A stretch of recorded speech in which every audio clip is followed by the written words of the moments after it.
Hi, I'm Bryan Mullin, and this is Balls Out Physics, Episode 1, Planes Flying on a Spinning Ball. About 7 months ago, or well, 8 months ago, beginning of the year on New Year's Day, I went and saw Interstellar, and I thought it was awesome. And it got me to go back and read this book for probably about the third time in my life, What is Relativity? It was written in 1959. Really good book, very good explanation of relative motion. From planes moving across the earth with balls bouncing inside them all the way up to things traveling at the speed of light. It gives a really good explanation of Einstein's theories. And so, here I am, my head in the clouds, thinking about relativity and space travel and all this craziness. And I was, just bored one day, sitting on the couch, looking through YouTube videos, and a couple flat Earth conspiracy videos popped up in the that suggested videos to watch, and I'd seen those before, and I always had thought to myself, "There's just no way," But I'm a very open-minded person, and I was, in the mood to watch something different, so I said, "What the heck? I'll watch one of these." Thinking it would be good for a laugh. Well, about halfway into it, I wasn't really laughing. I was actually questioning a lot of things, and one of the biggest things that caught my attention was planes flying on a spinning Earth, trying to land on north and south runways. Because the Earth rotates from west to east, and things don't seem to line up based on the examples they were showing. This was all graphically, and so I started to look into this a lot. And what really surprised me at first is, I'm a structural engineer, and I've taken a lot of physics courses in my life. And I started to look into the curvature of the Earth and the rotation and the speeds of Earth, and it kind of blew my mind that I've never really thought about how fast the Earth rotates or how much it actually curves. Here I am researching flat Earth theory, and I'm actually studying the curvature of Earth and the speed at which it rotates. I mean, there's some serious irony there. Our Earth, our model shows it spinning from west to east around an axis, which is represented by this little stick, and the circumference of the Earth at the equator, right here, is, the circumference of the Earth is 24,901 miles. So at the equator, since that's the farthest point from the axis of rotation, and there are 24 hours in a day, the speed of the Earth is 24,901 miles divided by 24 hours gives you 1,038 miles per hour. That's the instantaneous velocity at any point along the equator. I mean, that's what it has to be if everything we're told is true. So that's really fast. That's faster than the speed of sound, which is Mach 1, 761 miles per hour. So I never really thought about how fast that is. I always thought just kind of assumed it was moving really slow, and you didn't really think about how much distance has to be covered in one day. But I also had never thought about or even calculated how much it actually curves. The general accepted value is 8 inches per mile, and I mean that's what it has to be based on the circumference, and that's 8 inches per mile, varying with the distance squared. Because if you're standing, or if you're on a point that's just above the surface of the Earth, or just on the surface of the Earth, and you look straight out away from you, across water, of course, because land has mountains and all kinds of things. But going across the surface of water, at the first mile, you would expect to see an 8-inch drop down to the curve. And at the second mile, because it's a curve curving down, it's continuously getting farther away from that horizontal line that you're driving, that you're sighting out away. The second mile is 8 inches times 2 miles squared, which is 32 inches. And then third mile is 8 inches times 3 miles squared, and if 3 miles squared is 9, it gives you 72 inches. It starts to drop off pretty quick. And so I'd found that the flat Earth community had created this. Someone out there did this. This is a curvature chart. The flat earthers are making a curvature chart, and they're showing how much curvature would have to be, we would have to see in all directions, because it's a sphere, anywhere on Earth. And this was drawn in AutoCAD, and since I'm an engineer, I have access to AutoCAD. The first thing I did is I went and drew a circle with a radius of 3,959 miles, which is the accepted radius of our Earth. I converted that to feet, which comes out to over 20 million feet, and started plotting points and finding that this is very accurate. This is exactly what you get. So I'm starting to wrap my head around how much curvature there should be, and that's quite a bit. And it's kind of hard to find it. So anyway, one of the first things I did is I set up a problem about the spinning planes. It was a physics problem. I studied relativity. I figured I could do this. The idea of this problem is that we are an observer, a stationary observer, looking at Earth, watching a plane fly. And this is based on a direct flight I took in college from JAX to LAX. The two airports are about 2,000 miles away from each other. And I flew there and then flew back, and I like doing the problem going back because it's more interesting that way. Because we're rotating with the Earth, and also a lot of some flat earthers out there have said things like, if the Earth is rotating 1,000 miles per hour at the equator, planes can't fly that fast, so they can't catch up to it, and that's not really true, because if the plane's already rotating with the Earth when it takes off, the speed it gains in the air is added to the initial speed it already had. So that's not true. But there is a problem here, and that's what I want to get into. So these two airports are 2,000, here's my dimension line here. They're 2,000 miles apart roughly. And we're just going to say they're 2,000 miles apart in order to keep this simple. Okay? And they're also, they're not at the equator. They're north of the equator. A little over 2,000 miles, both of them. Jacksonville's over here in Florida, and LAX is over here, California. LAX is about 250 miles north. I think 250 miles north of JAX in Jacksonville. But we're going to say that they're at the same latitude, just to keep it easy, to keep the problem easy. And so, as I was showing you on the ball, as you move up away from the equator, the diameter of the Earth around the center axis decreases, so your velocity decreases.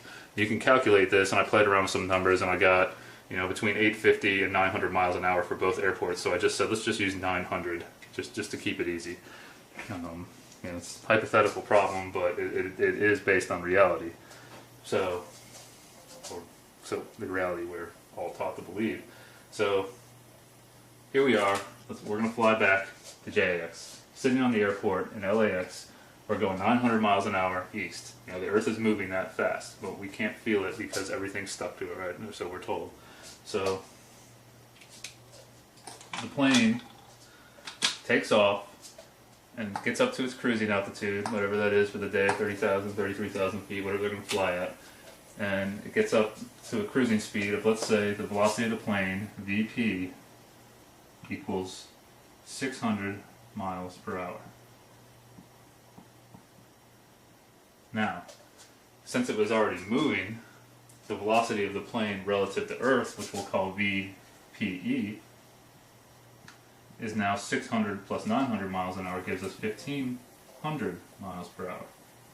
This thing's really moving. Okay, but it's relative velocity, so it only seems like 600 miles per hour to us on the plane, right? That's the theory. So everything makes sense. We're moving fast, 600 miles per hour faster than the Earth is spinning, so we're moving towards Jacksonville. But here's where we run into a problem.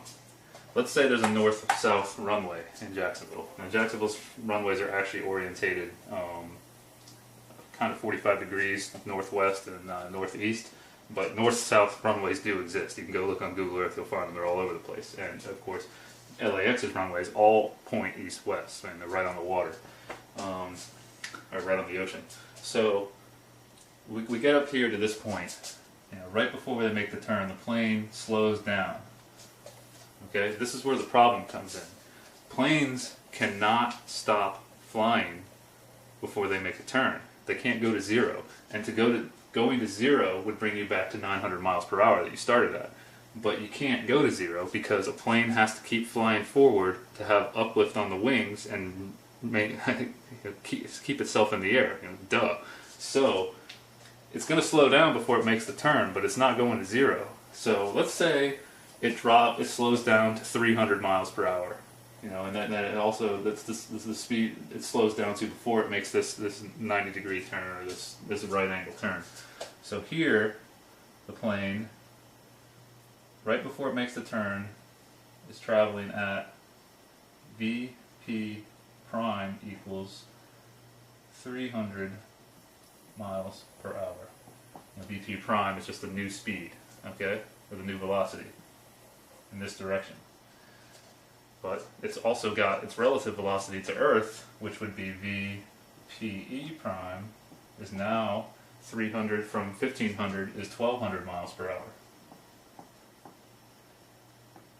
So now, as this plane goes through the turn, when it gets here, say the midpoint of the turn, it's got a vector of 300 miles per hour, which is its airspeed, this VP prime in this direction, but it also still has this velocity of VPE prime right up here, 1200 miles per hour. It doesn't lose that velocity. It can't, because the Earth is spinning under it, you know, and it had that initial speed when it took off. The only way you can get rid of that is if you make the Earth stop spinning. So, you know, when you get down here and you're trying to line up with the runway, you're going 300 miles per hour towards it. Make that look a little better. And you still got VP prime here, but you also have VPE prime. Well, there's a real problem there, because the airport, the ground over here, is moving, you can see that, at 900 miles per hour. You know, we said the velocity of the Earth is the same at both airports. But the plane is moving to the east still at 1200 miles per hour. The plane is moving faster than the runway. They can't line up. What you actually get, if you draw this point over here, actually let's erase this and do it right here where we started. What you would actually end up with is a path that looks like this.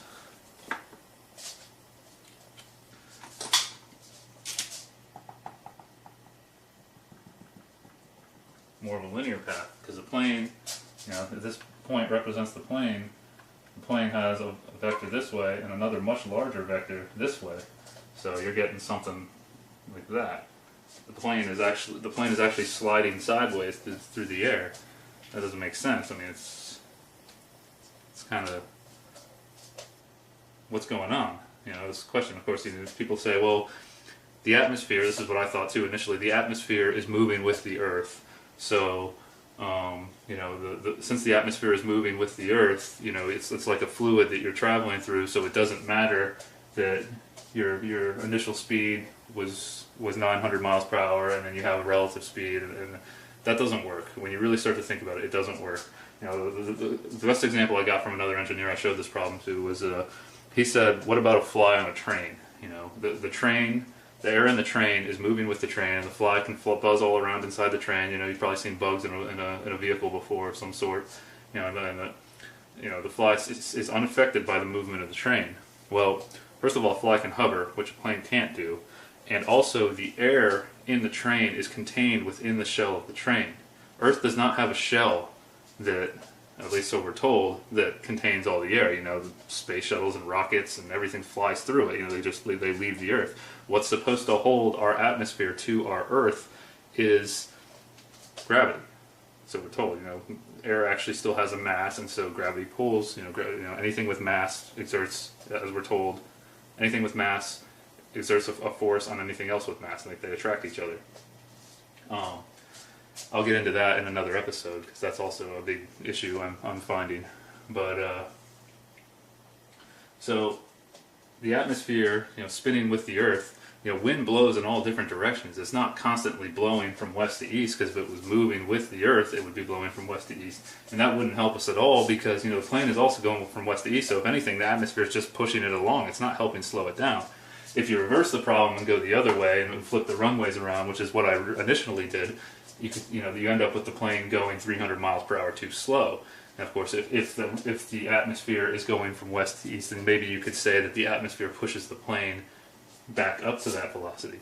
But, you know, Newton's first law says that an object in motion stays in motion unless acted upon by an outside force. So an object in motion relative to another object in motion stays in motion relative to that object unless acted upon by an outside force. It has to. The atmosphere doesn't answer the question. And the other problem with the atmosphere is air gets thinner as you get farther away from the Earth. So the gravitational pull on the air as you get higher and higher is less. So by conservation of angular momentum, air at higher altitudes would have to be spinning slower. And this is where the actual concept of dark matter comes from in galaxies, because stars at the outer edges are spinning at the same speed as stars in the inner ring of the galaxies, and so we say there's more mass there to make up for this, and that's another thing I'll cover in a coming episode. But there's no real answer for this. So I started thinking about this. I'm trying to visualize this, because we never do problems like this. In my engineering classes in college, we used to break down, we derive equations, calculus. We use calculus to break down equations that somebody else had already derived before, and I always thought it was annoying because it always comes down to a simple algebraic expression. Everything in our world becomes very simple. It's kind of amazing, but everything breaks down to a simple algebraic expression. We go through all this proof to back check what these guys had done, but never did we back check our theory of living on a spinning ball, ever. We don't do these problems. Why? Why don't we talk about the curvature? Why don't we talk about the velocity? I went back to school and took astronomy in 2013, and we kind of talked about this, but not in depth like this. And then the other thing I started to think about is, I live in Central Florida. I heard a sonic boom one time from supposedly the space shuttle landing. Rattled my windows and doors. It woke me up, scared the crap out of me. It was pretty awesome actually at the time. The landing strip for the runway at Cape Canaveral is north-south. The north end actually points a little bit to the west, this way. Actually, west is actually this way.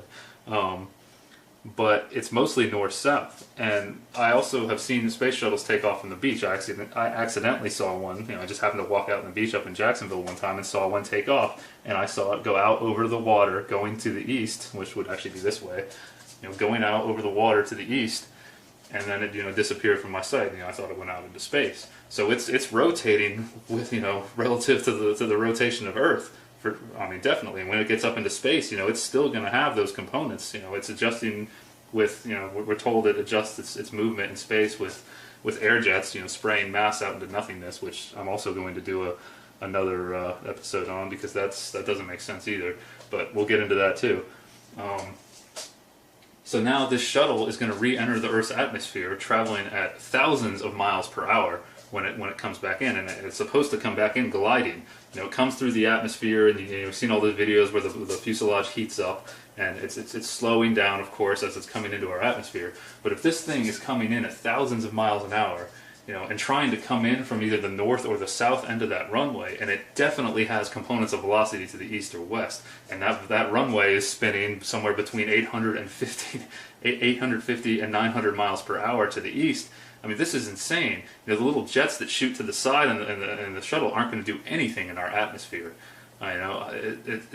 This is insane. It doesn't work.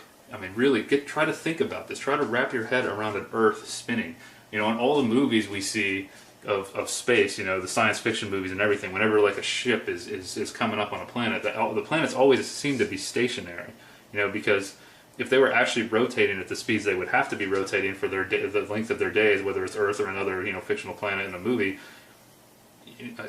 it would probably hurt our heads to have to see the ships and things rotating like that. So for Hollywood, and then to make things easier, we see it stationary. It appears stationary. Of course, you could say it's moving too slow, but it's actually moving pretty fast. So, Earth is at least. So anyway, here's the spinning ball problem, but we also still have the curvature problem here. We're flying a great distance, 2,000 miles, and based on that curvature chart I showed you earlier, there's a lot of curvature that this plane has to fly over. So, in architecture and engineering world, looking down on something is called a plan view. So we call this a plan view of Earth. And we cut sections through our plan views to look at a section through a building or anything we're designing. So what if we cut a section through the Earth here? This is typically what a section cut line looks like, something like this. Okay, so we're going to cut a section and turn our view, up, looking into the plan view. Okay, so let's draw that. Still 2,000 miles apart. from here to here and say this is LAX over here and this is JAX over here. Both airports are roughly at sea level. I mean, LAX is right on the water and JAX is a little bit inland, but I mean, Florida's flat, so it's basically at sea level.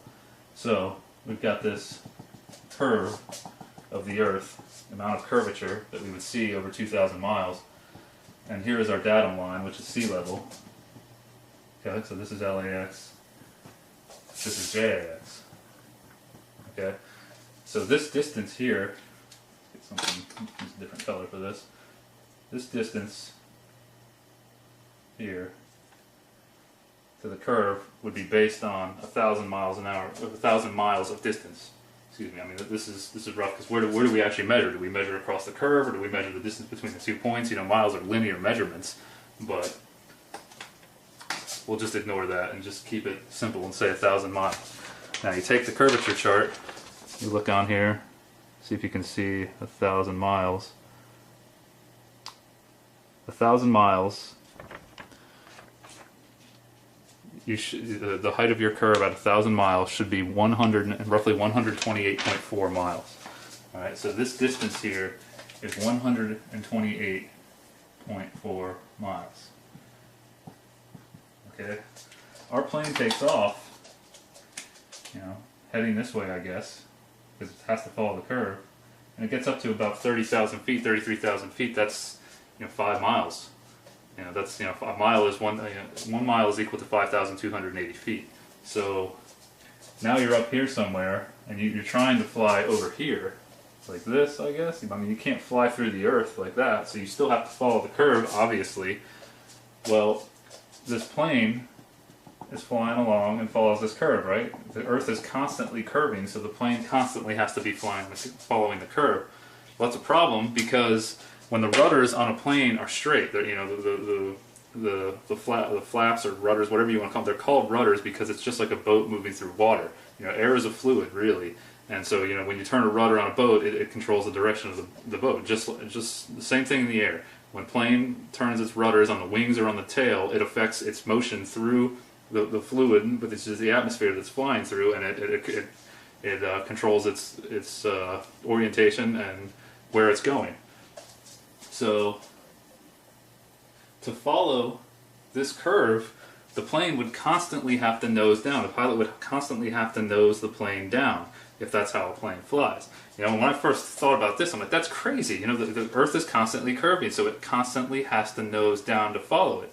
So I got on the internet and started looking up explanations for this. People have asked this question before, obviously, and the general accepted explanation for this is that gravity does it. It's basically like it's going into orbit, and because you have that force, you have this force of gravity on the plane pulling towards the center of the Earth, it makes you follow this orbital path. It's like a ball on a string spinning it around. The force in the string pulling it towards the center makes it actually rotate around. I mean, that's where the theory of all of our orbits in space comes from, is that force pulling towards the center of mass. All right. But see, there's a problem with that because the rudders on the plane are not the rudders, the rudders, the elevators, whatever you want to call them, they're straight, but we're following a curve. Okay, so even though the pilot's holding the controls or autopilot or whatever, I mean, they're making little adjustments here and there, but I mean, basically, you fly up and you level off. You feel that when you fly on a plane if you've ever flown on a plane before. So, what if? You said the gravity is the explanation for that. I said, okay. I started thinking about it. That makes sense. I thought about things orbiting Earth, but what if the pilot? Let's draw a plane again. Say up here somewhere. What if the pilot decides he doesn't want to follow the curvature of the Earth for some reason, and he wants to follow a point, a line that is tangent to the Earth, like this, a straight line. So, the pilot wants to follow that line and not fly, he kind of wants to fly up relative to the curve, I guess, or down, depending on which way you're looking at it. But, so now he's got this force of gravity that's trying to make the plane follow the curvature of Earth, based on the accepted explanation for what I was talking about before.